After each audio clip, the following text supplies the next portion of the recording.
பிராமண கடப்பாறையை கொண்டு திராவிட கோட்டையை தகர்ப்பேன் அப்படின்னு பேசியிருக்காரு. என்ன பிராமண கடப்பாறையை பார்த்தாரு அவரு? ஒருவேளை அந்த கேடி ராகவனுடைய வீடியோவை பார்த்துட்டு, இல்ல காஞ்சிபுரம் கோவில் கருவறைக்குள்ள அந்த கருவறை நுழைவு போராட்டத்தை செய்த தோழர் தேவநாதன் அவர்களுடைய அந்த வீடியோவில் உள்ள கடப்பாறையை பார்த்துட்டு பிராமண கடப்பாறை தான் சரியா இருக்கும், அவருடைய கடப்பாறை முன்ன கடப்பாறை அப்படிங்கிறது அவர் ஒத்துக்கிறாங்க. நம்ம என்னைக்குமே டபுள் மீனிங்ல பேசியதே கிடையாது, யூடியூப் வீடியோஸ் அதை ஆதரிப்பதும் கிடையாது. சீமானுடைய கடப்பாறையை கொண்டு தகர்ப்பேன் அப்படின்னு பேசியிருந்தாக்கா அதுல ஒரு லாஜிக் இருக்கு. திராவிட கோட்டையை உடைப்பேன் அப்படின்னாக்கா அப்ப உங்ககிட்ட உள்ள கடப்பாறை மொன்ன கடப்பாறை, அது துருப்பிடிச்ச கடப்பாறை. பிராமண கடப்பாறை என்ன செஞ்சிருக்கு? பிராமண கடப்பாறை கருவறைக்குள்ள கசமுசா பண்ணிருக்கு. வேதம் புராண இதிகாசம் ஆபாசமா தான் இருக்கு, அதை நான் எடுத்து சொல்றேன்னு பெரியார் சொன்னார். இந்த முகலாயர் ஆட்சியில முக்கியமான அமைச்சர் பதவியை அனுபவிச்சது அதே பிராமண கடப்பாறை. முகலாயர்கள்ட்ட முட்டி போட்டு வாங்கி குடிச்சிட்டு அந்த பிராமண கடப்பாறைகள் தான் அந்த பதவி சுகத்தை அனுபவிச்சிச்சு. பாரதி சொல்றான், அவர் நண்பர்கிட்ட சொல்றாப்ல, இந்த மிலேச்சர்களிடம் பார்ப்பனர் சமூகத்தை சார்ந்தவர்கள் தங்கள் வீட்டில் உள்ள பெண்டாட்டிகளையும் சகோதரிகளையும் கூட்டி கொடுத்து அவர்களிடம் பதவி சுகத்தை அனுபவிக்கிறார்கள் அப்படின்னு அவருடைய பாட்டன் பாரதி சொல்லியிருக்காப்ல. காலை கழுவி சுத்தம் செய்து அந்த தண்ணிய ரசம் என்று குடித்து அவங்கிட்ட அந்த பிராமண கடப்பாறைகள் பதவி சுகத்தை அனுபவிச்சிருக்கு. ராஜாஜி என்கிற நீண்ட கடப்பாறை, அந்த ராஜாஜியை போட்டு புதைச்ச மண் இருக்குல்ல, அந்த மண்ணு தான் பெரியார் மண். இப்ப பெரியார் மண் இல்ல, பெரியார மண், அவன் பெரியார மண்ணு தான். இந்த பெரியார் மண்ணால தான் ஒன்னே போட்டு புதைக்க போறோம்.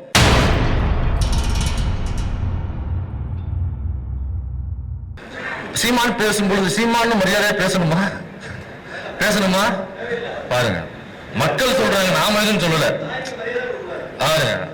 மக்களுடைய எதிர்பார்ப்பு, மக்கள் என்ன நினைக்கிறாங்களோ அண்ணா சொன்னதுதான். மக்கள் கிட்ட போ, அவங்க என்ன எதிர்பார்க்கிறாங்கன்னு பாரு, அவங்களுக்கு தேவையானதை செஞ்சு கொடுன்னு சொன்னாங்க. அதனால அண்ணாவுடைய மாணவனாக இன்னைக்கு மக்கள் என்ன எதிர்பார்க்கிறாங்களோ அதை நம்ம நிவர்த்தி செய்ய வேண்டிய இடத்துல இருக்கோம். அதற்கான மேடையை தான் இன்னைக்கு மனோஜ் அவர்கள் ஏற்பாடு பண்ணியிருக்காரு. பிராமண கடப்பாறையை கொண்டு திராவிட கோட்டையை தகர்ப்பேன் அப்படின்னு பேசியிருக்காரு. என்ன பிராமண கடப்பாறையை பார்த்தாரு அவரு? ஒருவேளை அந்த கேடி ராகவனுடைய வீடியோவை பார்த்துட்டு இந்த கடப்பாறை தான் சரியா இருக்கும் அப்படின்னு அவர் நினைச்சாரா என்னங்கிறது நமக்கு தெரியல. ஏன்னா நமக்கு அந்த வீடியோ எல்லாம் கண்ணு முன்னாடி வந்து போகும்ல, நீங்களும் எல்லாரும் பார்த்திருப்பீங்க. அந்த வீட்டுலலாம் நம்ம ஆயுதங்கள் இதெல்லாம் பயன்படுத்துவோம், விவசாயத்துக்கு தேவையான உபகரணங்கள்லாம். அதெல்லாம் துருப்பிடிச்சு போச்சுனாக்கா ஒரு பட்டம் ஒன்று இருக்கும், அதை வச்சு தேப்போம் அந்த துருப்பிடிச்சதை சரி பண்றதுக்கு, புதுசு போல ஆக்குவதற்கு. அந்த மாதிரி துருப்பிடிச்ச அந்த கடப்பாறையை எப்படி கேடி ராகவன் பூஜை ரூம்ல வச்சு பூஜை போட்டு ஆயில் சர்வீஸ் போட்டு இது எப்படி சரி பண்ணாரு அப்படிங்கறத எல்லாம் பார்த்திருப்பீங்க. ஒருவேளை அந்த கடப்பாறையை வச்சுக்கிட்டு தான் அண்ணன் திராவிட கோட்டையை பொழப்பேன் அப்படின்னு சொன்னாரா? இல்ல காஞ்சிபுரம் கோவில் கருவறைக்குள்ள அந்த கருவறை நுழைவு போராட்டத்தை செய்த தோழர் தேவநாதன் அவர்களுடைய அந்த வீடியோவில் உள்ள கடப்பாறையை பார்த்துட்டு பிராமண கடப்பாறை தான் சரியா இருக்கும் அப்படின்னு நினைச்சாரா அப்படிங்கிறது நமக்கு தெரியல. ஏன்னா இதுல ஒண்ணு மட்டும் சீமான் தெளிவா ஒத்துக்கிறாப்புல, அவருடைய கடப்பாறை முன்ன கடப்பாறை அப்படிங்கிறது அவர் ஒத்துக்கிறாப்புல. நான் சொல்றது, நான் ரொம்ப கருத்திரிக்கா தான் பேசிட்டு இருக்கேன், நான் சிங்கிள் மீனிங்ல தான் பேசுறேன்.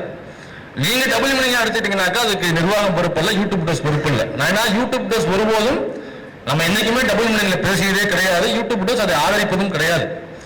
நான் பேசுறது நீ என்ன பேசியிருக்கணும்? திராவிடம்னு பேசும்போது தமிழ்னு பேசினேன். அப்ப திராவிட கோட்டையை உடைப்பதற்கு நாம் தமிழர் கட்சி கடப்பாறையை கொண்டு வந்து நான் உடைப்பேன் அல்லது சீமானுடைய கடப்பாறையை கொண்டு தகர்ப்பேன் அப்படின்னு பேசியிருந்தாக்கா அதுல ஒரு லாஜிக் இருக்கு.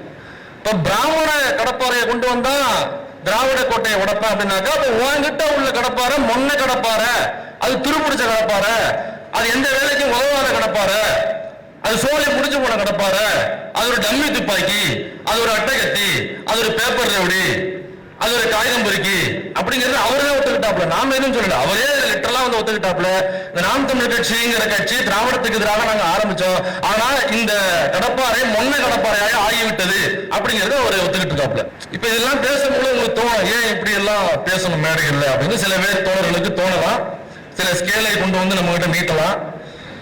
வேற என்ன பேசுறது? பிராமண கடப்பாறை வேற என்ன செஞ்சிருக்கு? பிராமண கடப்பாறை கருவறைக்குள்ள கசமுசா பண்ணிருக்கு, பூஜைக்குள்ள புஜிக் பண்ணிருக்கு, பூஜை போன கோவிலுக்கு அர்ச்சனை செய்ய போன பெண்களை அவங்களுக்கு தீர்த்தத்துல மயக்க மருந்து கொடுத்து, இந்த இங்க சென்னையில ஒரு பாப்பா புகழ்பெற்ற ஒரு கோவில் ஒண்ணு இருக்கு பாரிஸ்ல, அங்க அந்த பெண்ணு அவங்க ஒரு டிவில தொகுப்பாளின்னு நினைக்கிறேன் பிஜேவா இருக்காங்க. அந்த பெண்ணை அந்த பிராமண கடப்பாறை என்ன பண்ணுச்சு, பலமுறை இதே மாதிரி தீர்த்தத்துல மருந்தை கொடுத்து அந்த கடப்பாறை என்ன பண்ணுச்சு. அப்ப அந்த பிராமண கடப்பாறை என்ன செஞ்சிருக்கோ அதை பத்தி நம்ம பேச முடியும்.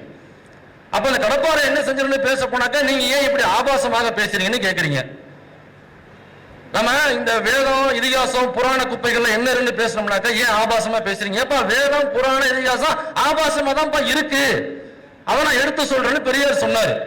அதே மாதிரி பிராமண கடப்பாறை பூஜை ரூமுக்குள்ள என்ன பண்ணுச்சு, கருவறைக்குள்ள என்ன பண்ணுச்சு, பூஜை செய்ய வந்த அர்ச்சனை செய்ய வந்த பெண்களை அந்த பிராமண கடப்பாறை என்ன பண்ணுச்சுன்னு தான் நம்ம பேச வந்திருக்கோம். இதே பிராமண கடப்பாறை வேற என்னென்ன பண்ணிருக்கு.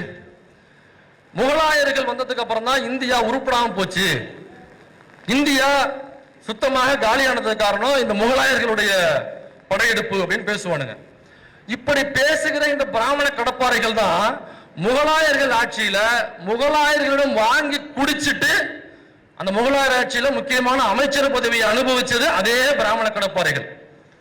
அந்த முகலாயர் ஆட்சியில முக்கியமான அமைச்சர் பதவியை அனுபவிச்சது ஏன் பாட்டனோ உங்க பாட்டனோ இந்த உட்கார்ந்து பாட்டனோ யாரும் கிடையாது. அவன் சொல்ற இந்த முகலாயர் ஆட்சியில முக்கியமான அமைச்சர் பதவி வகிச்சது அந்த முகலாயர்கள்ட்ட முட்டி போட்டு வாங்கி குடிச்சிட்டு அந்த பிராமண கடப்பாறைகள் தான் அந்த பதவி சுகத்தை அனுபவிச்சிச்சு. ஆங்கிலேயம் வந்ததுக்கு அப்புறம் தான் ஜாதிங்கிற பாகுபாடே உருவானுச்சு.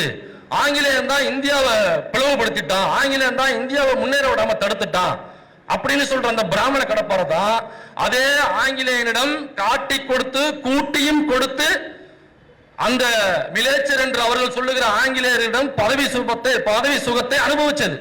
இதை நான் சொல்லல, நான் ஏதோ ஆபாசமா பேசுறேன், காட்டி கொடுக்குறானுங்க கூட்டி கொடுக்குறானுங்க ஏன்ட்ட தூக்கிட்டு வராதிங்க. இதை சொன்னது யார் தெரியுமா? இதை சொன்னது பாரதியினுடைய மணிகனம், சீமானுடைய பாட்டன் பாரதி சொல்லியிருக்கான். சீமானுடைய பாட்டன் பாரதி